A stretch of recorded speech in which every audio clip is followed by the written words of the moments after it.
Assalamualaikum warahmatullahi wabarakatuh.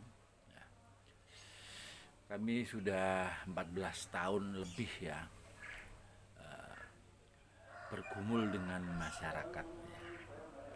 Jadi senyampang saya masih aktif ya, hingga sekarang saya masih berada di tengah-tengah masyarakat. Kami ini ya mau mengevaluasi atau kita bicara flashback ya. Jadi zamannya Pak Harto dulu ya, luar biasa ya, kita bisa rasakan sekarang ya. Jadi kondusifnya masyarakat itu luar biasa. Jadi Pak Harto dulu itu, zamannya Pak Harto itu bisa betul-betul bisa mengendalikan informasi yang bagaimana yang harus disampaikan kepada masyarakat ya, dan mana yang tidak.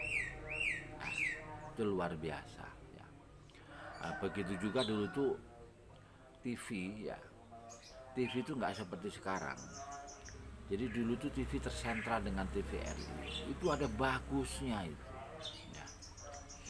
Ada bagusnya. Jadi di saat mana masyarakat itu harus betul-betul tahu apa yang dikerjakan pemerintah.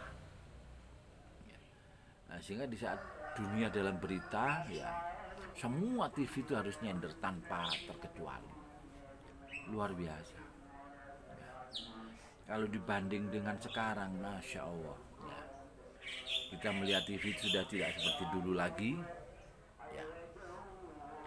Terus kita melihat kemajuan teknologi itu juga tidak terkendali ya, tidak terkendali, sehingga masyarakat ini betul-betul disuguhkan kegamangan ya, kesemrawutan. Nah, dari situ menurut hemat saya sekarang ini yang harus betul-betul ditekankan atau diprogramkan oleh pemerintah ya, itu tentang membangun kepekaan, kepedulian. Itu menurut saya menjadi penting dan sangat penting. Sekarang saya akan berbahas tentang kelompok informasi masyarakat ya. Itu yang merupakan tupoksinya dari Kominfo, Kementerian Kominfo. Ya. Ini kami sudah, yaitu tadi yang saya katakan belasan tahun ya, kami berada di masyarakat ya. Itu banyak kendala. Ya, banyak kendala. Ya. Nggak mudah ya mencari pemuda ya, untuk membentuk kelompok informasi masyarakat ya. Tidak mudah ya. Dan mari pemerintah ini mulai membuka diri lah ya. Jadi jangan terjebak atau jangan ada mindset hanya gugur kewajiban saja, membentuk KIM hanya untuk formalitas saja ya, begitu terbentuk buyar ya. Nah dari situ pemerintah ini harus mengevaluasi. Dulu itu kayak Muspika gitu ya, kayak begitu begitu settlenya ya, begitu settlenya. Juga para guru dulu itu juga begitu luar biasanya diperankan oleh pemerintah gitu. Nah, jadi KIM ini sebenarnya identik dengan waktu itu kelompok pencapir. Kelompok pencapir tuh era itu tuh bisa sukses ya, bisa sukses. Siapa yang nggak kenal kelompok pencapir ya, seluruh republik ini ya, seluruh republik ini. Sekarang kita bicara KIM. Kadang-kadang di saat saya bicara KIM, kadang-kadang Pak Desa aja nggak tahu apa itu KIM. Ya. Padahal menurut saya, ya, pentingnya sebuah informasi ya, itu sangat dibutuhkan bagi masyarakat. Nah sekarang ini gambarnya kita sudah difasilitasi, sudah TV semua, sudah kayak begitu ya sajiannya. Begitu juga dunia internet itu masyarakat juga sudah sangat ngeh ya. Nah dari sinilah pemerintah harus betul-betul berpikir ya. Jadi buang paradigma lama ya, gugur kewajiban ya. Bagaimana kalau misalkan perangkat desa, katakanlah saya melihat kayak banyak sekarang itu perangkat desa yang sudah muda-muda. Nah ini bagaimana gitu, perangkat tadi betul-betul kita optimalkan.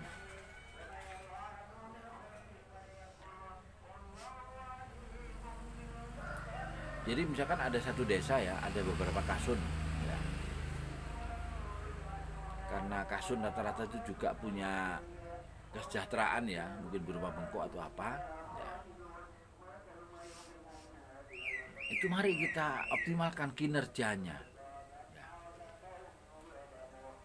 Jadi bagaimana pemerintah ini harus berpikir tentang kesejahteraan memang. Nah, kalau kita bicara kesejahteraan itu jangan hanya melulu gaji yang kita andalkan. Jadi pemerintah harus mulai berpikir bagaimana pegawai negeri ini harus punya mindset bisnis. Ya, harus punya. Ya, bukan berarti dengan kesibukan bisnis akan melalaikan kewajiban, enggak. Ya. Tapi paling tidak kalau kepala desa itu pemerintah, pegawai pemerintah ini punya mindset bisnis ya. Jadi di dalam tugasnya ya, di saat dia itu memang ditugaskan terjunkan berhubungan langsung dengan masyarakat ya, itu jangan bicara sukarelawan ya, katakan kayak PKK itu kan sukarelawan tapi sukses ya. Jadi kayak keberadaan BPD ya, itulah yang seharusnya ya. Yang seharusnya pemerintah ini harus bisa mempreser lah ya. Bagaimana harusnya BPD, bagaimana kalau kelompok informasi masyarakat tadi itu yang duduk di BPD ini kita ajak bicara, bagaimana yang duduk di BPD ini kita perankan sebagai KIM. Dan KIM sendiri harus kita desain mengarah pada kesejahteraan. Bagaimana dengan KIM menjadi sejahtera? Kan program saya itu bagaimana dengan informasi masyarakat itu sejahtera.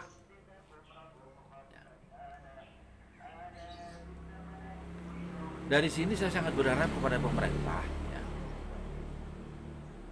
bikin satu percontohan, satu pilot project. Mari pemerintah kerja keras, kerja cerdas, kerja ikhlas, kerja tuntas. Jangan hanya slogan saja ya. Jadi mari kita wujudkan itu. Jangan hanya pinter-pinteran bikin slogan saja ya. Saya tujukan kepada Pak Bupati ini ya. Saya kemarin itu membaca salah satu slogan yang ada di BKD ya, mari kita kerja cerdas ya, kerja ikhlas, kerja tuntas ya, dan lain sebagainya. Mari kita wujudkan. Nah, bagaimana kalau misalkan guru ya dari Diknas ya, itu kita perankan lagi, misalkan seperti kelompok capir misalkan. Marilah kita berkaca pada suksesnya kelompok capir dulu dengan adanya KIM ini. Saya sudah 14 tahun ya, saya kayaknya sudah merasa cukup ya untuk mengevaluasi ya, bagaimana kondisi pemerintahan ya, dan kondisi masyarakat. Kenapa masyarakat begitu susahnya untuk membentuk KIM ini? Jadi KIM ini juga tidak jelas selama ini. Di saat kita nggak bicara kesejahteraan, di saat kita nggak bicara bisnis, nggak menarik. Makanya konsep saya di dalam mengembangkan KIM ya, saya punya media namanya Warisbi ya, warung informasi dan bisnis. Harus ada bisnisnya. Jadi membentuk KIM itu harus nuansanya harus bisnis, arahnya harus bisnis. Bagaimana pengurus KIM nanti sejahtera? Itulah yang harus kita godok. Ya. Tunjukkan kerja cerdas itu dengan mari kita membuka ruang publik ya untuk berdiskusi. Ya. Jangan menjadi pejabat itu hanya dunia nyaman. Ya. Jadi nggak ada bangunan kepekaan kepedulian, nggak ada. Saya mantan ASN. Saya tuh kadang-kadang miris ya. Yang namanya kepala bidang saja ya, atau kasih saja, yang mau masuk di dalam lingkaran setan di pemerintahan, dia akan sejahtera ya. Dan yang saya miris lagi ya, yang sampai sekarang ini berjalan, jadi para kepala dinas ya, atau kabid atau itu paling nyaman itu adalah memangkas haknya anak buah. Ini yang saya kadang-kadang tuh miris. Ada SPPD perjalanan dinas yang harusnya itu diberikan sekian, potong sekian, katanya dana taktis lah apa segala macam. Itu harusnya sudah kita hilangkan itu. Ya. Jadi Pak Bupati, Wali Kota itu harus berani. Jangan sampai kabid atau kepala dinas ya, itu sobone nang kafe, nang karaoke.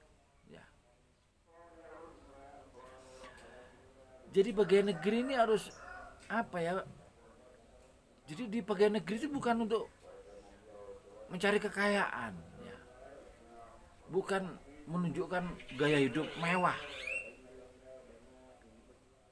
Yang saya lihat sekarang tuh gitu. Ya. Kabid gak punya mobil, malu. Ya. Itu yang saya resahkan itu. Marilah kita berpikir ya. Kita sebagai orang muslim terbesar ya, penduduk di Indonesia ini muslimnya terbesar. Ya. Berpikirlah kerja itu yang berkah. Ya, berpikirlah akhirat. Makanya dari sini saya sangat berharap ya, adanya bangunan kepekaan kepedulian. Bagaimana ini menjadi sebuah program. Ya. Jadi jangan hanya gugur tugas. Jadi jangan nyekrap pihaknya anak buah ya. Korupsi ya. Ada proyek-proyek pembangunan itu pasti korupsi. Enggak ada yang enggak. Nah dari situlah marilah ya. Mari ya kita kembali ya. Di zamannya Pak Harto dulu tuh sangat dinamis ya. Saya ingat betul.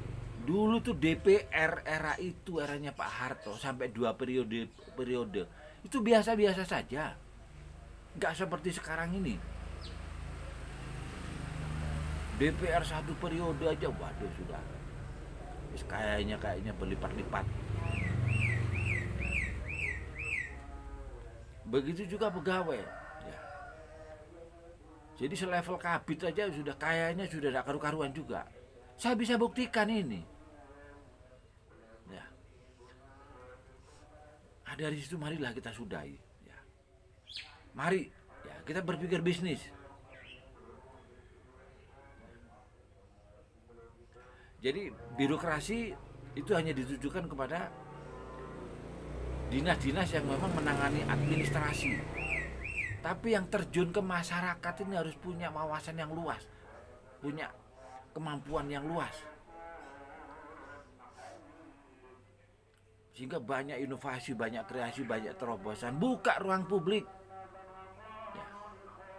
Banyak orang di luaran pegawai ini yang punya kemampuan, berikan ruang ya. Teman-teman komunitas, pegiat-pegiat budaya, pegiat lingkungan segala macam, itu orang-orang yang cerdas, orang-orang yang punya kepekaan kepedulian. Itu rangkul, berikan ruang publik sehingga ada komunikasi dari antara pemerintah, antara pemimpin dan yang dipimpin. Saya 14 tahun saya kira sudah cukup ya. Saya sudah malang melintang ya. Saya mencari kepala desa itu yang betul-betul punya kepekaan, kepedulian itu tidak banyak, bisa dihitung dengan jari di Kabupaten Malang ini. Ya. Jadi rata-rata kebanyakan hanya zona aman. Itu menjadi pilihannya. Ya, zona nyaman itu menjadi pilihannya, apalagi lurah. Ya. Lurah itu mau inovasi, mau kreatif, takut Pak Camat. Harus apa katanya Pak Camat. Begitu juga kecamatan, Pak Camat. Itu juga begitu. Ya. Dia tuh seolah-olah tuh mau inovasi, mau kreatif itu takut dimutasi. Ini real ini. Ya. Saya selama ini saya hanya mengagumi salah satu sosok ya. Kalau yang dulu yang sudah pensiun itu Bu Kamti. Ya. Bagaimana dia sebagai camat itu cerdas. Ya. Kalau sekarang yang masih aktif ya itu Pak Eko. Pak Eko siapa itu? Pak Eko Mardianto atau siapa itu ya. Yang pernah di Kecamatan Tajinan ya, dia di sana prestasinya bagus ya, di Kecamatan Singosari prestasinya bagus ya. Saya di Dau saya belum pantau ya. Itu luar biasa camat itu ya. Dia betul-betul punya inisiatif, punya kreatif ya. Kalau lurah saya hanya ketemu satu ya. Waktu itu Lurah Cepoko Mulyo, nggak tahu Bu siapa gitu ya. Dia mau membangun percakapan, ruang publik itu dia mau membangun ya. Sehingga dia merespon ya. Merespon program-program yang positif dari masyarakat ya. Ada di sinilah harapan saya, marilah Pak Bupati ini kalau bisa dengan Kim ya. Saya pingin memang ya ketemu dengan Pak Bupati ya. Mari Pak Bupati ya. Rakyat itu harus tahu ya, Bupati kita itu adalah Bapak Sanusi. Itu Bapak Sanusi ini harusnya jadi di semua media itu harus ada.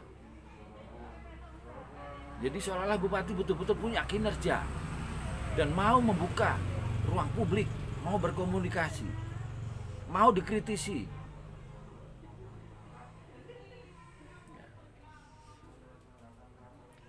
Nah, dari situ saya sudah terkait dengan Kim ini saya sudah ketemu kepala desa, ya saya sudah ketemu dengan camat, ya saya juga sudah ke dinas, ya. Ini saya memang mau melangkah ketemu ke Pak Bupati. Ya. Mari Pak Bupati kita hidupkan kepekaan kepedulian. Bagaimana ya, yang selama ini Pak RT ya, sebagai ujung tombak yang ada di masyarakat ini harus sejahtera. Saya punya konsep gitu. Ya, saya punya konsep. Nah, sehingga di saat pemerintah itu punya konsep sampai mensejahterakan Pak RT, ya, akhirnya Pak RT ini kan tahu Bupati. Ya. Pak RT akhirnya tahu Bupatimu siapa, Pak Sanusi. Ya. Nah, di situ besar harapan saya ya. Saya ingin bertemu dengan Bupati. Ya. Semoga melalui tayangan ini ya, ada pejabat yang peka peduli untuk mempertemukan saya dengan Bupati. Mari Pak Bupati. Ya. Saya punya konsep bagaimana memberdayakan RT. Bagaimana RT menjadi sejahtera. Ya. Saya punya konsep itu. Ya. buang paradigma lama. Ya. Jadi bupati hanya yang digantungkan ketergantungannya sama cukong. Hentikan itu. Ya. Hentikan. Ya. Bagaimana bupati terpilih lagi itu atas kehendak rakyat. Ya. Jadi tidak jadi bupati nanti ada yang bandari ya. Nah, begitu jadi bupatinya bengong delok-delok aja, gak ngerti rakyatnya.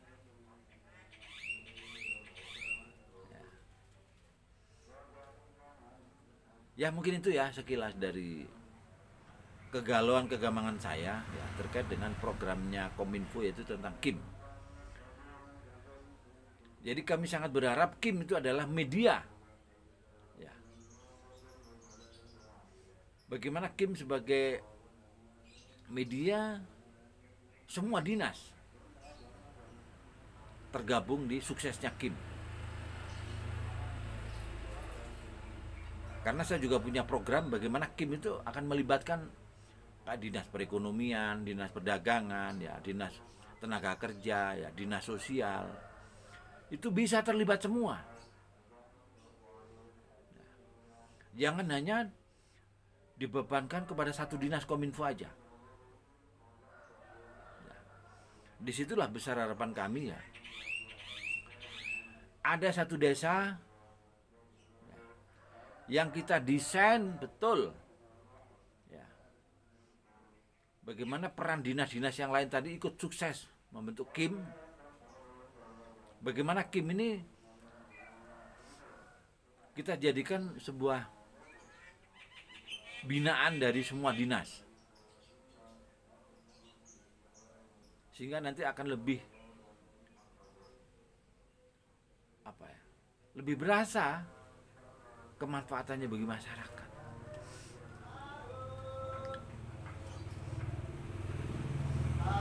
Menurut zaman saya dengan kemajuan teknologi ya, dengan adanya Facebook, YouTube, ya, Instagram, TikTok,